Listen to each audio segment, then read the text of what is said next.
Hi, I'm going to take you through this guide, a short video on taking on your first employee. Your business has grown and that's a positive thing. So you may now be ready to take on your first employee. So if that is the case, it can be daunting. So I'll be giving you a step-by-step guide advising you on what you need to do. Number 1, HMRC. You may need to register your employee with HMRC, or you might get your accountant to do this on your behalf. You can, in fact, go to the HMRC yourself. Number 2, pay. You'll need to be aware of the payroll basics if you want to operate a payroll system yourself. Alternatively, you might use an accountant or a bookkeeper to do your payroll. Either way, you'll need to ensure that you pay your employee the national minimum wage, which is updated periodically. And there are also different rates according to your age or the position of the individual. For example, there is an apprentice rate. Number 3, pension. Auto-enrollment may be relevant to your first employee, and it really depends on their age and whether they meet the minimum earnings requirement.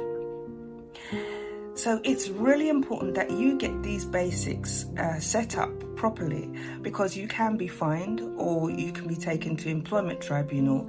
And I've had a case of this recently where an employee, 18 months after they had been taken on, they were threatening to take their employer to a tribunal and to report them to the HMRC because they hadn't been taxed correctly, and they made this claim only when they were leaving. So really, to avoid these situations, get everything set up properly at the beginning.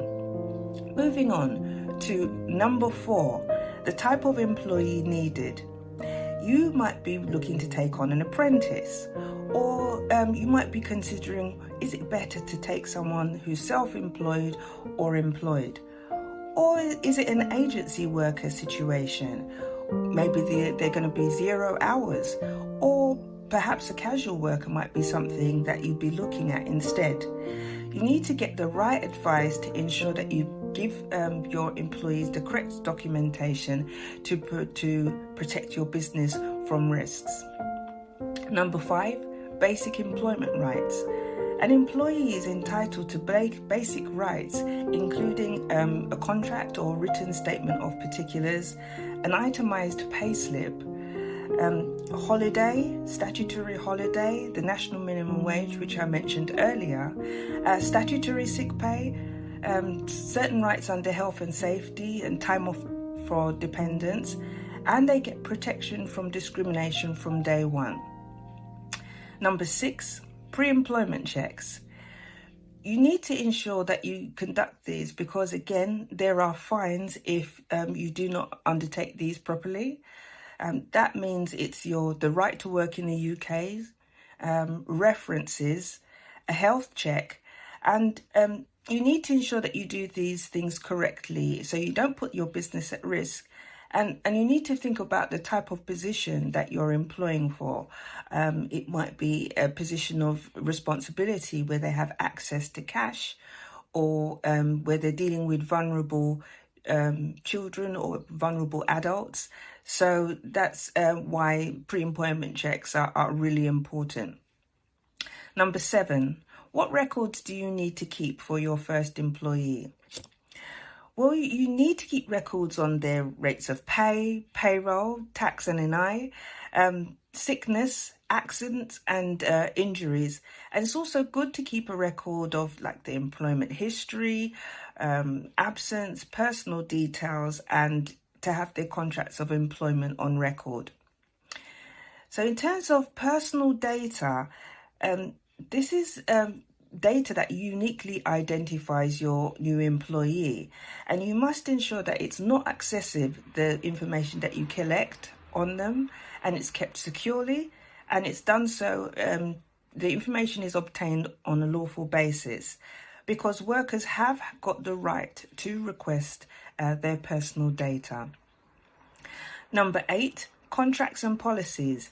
So by law, you must have a disciplinary and grievance policy, a health and safety policy. If you have over 5 employees, you must provide a contract or written statement of particulars and an employee privacy notice which states how you will process personal data. And you're strongly recommended to have more detailed information on their contracts, rules around IT and confidentiality, data protection, and details of any facilities at work. So when, not if, you have problems with performance or absence, conduct or conflict, you'll need some advice on how to manage these situations. Unfair dismissal, redundancy and discrimination issues may come out, and you'll need somebody who has got the relevant employment law knowledge to help you through this step by step. So if you are ready to take on your first employee and you want more information about what I've highlighted in this short video, then please do get in touch. My email is edua.effiom@face2facehr.com, or you can contact me on my telephone, which is 07306 051 634, and I look forward to hearing from you. Thank you very much.